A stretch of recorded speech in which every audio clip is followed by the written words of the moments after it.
என் option இது மட்டும்தான், இதை தவிர நான் வேறு அந்த சாய்ஸ்லாம் வச்சுக்கல. இந்த நிறைய பேரோட மனநிலை இப்படி தான் இப்போயும் இருக்குது.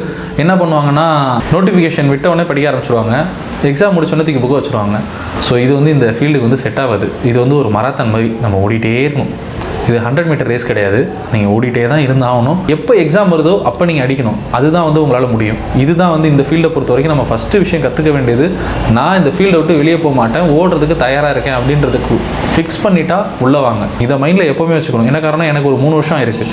26 வயசில் நான் என்ட்ரானேன். எனக்கு இந்த போஸ்டிங், நான் எக்ஸாம் எழுதி இந்த போஸ்டிங் என் கையில் கிடச்சி நான் இந்த போஸ்டிங்க்கு வந்ததுக்கு எனக்கு 29 வயசாக இருக்குது. 3 வருஷம் எனக்கு சாலிடாக ஆயிருக்குது.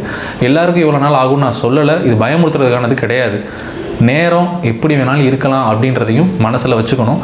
சரி, அப்போது அப்படி நேரம் காலம் எடுத்துக்குது அப்படின்னா என்ன பண்ணணுன்ற பிளான் பர்ஃபெக்டாக இருக்கணும். நான் இதை விட்டு ஓடிட மாட்டேன், ஆனால் இந்த ஃபீல்டில் நான் இருக்கிறதுக்கு எனக்கு என்ன வேணும் அதை நம்ம தெளிவாக பிளான் பண்ணிக்கணும்.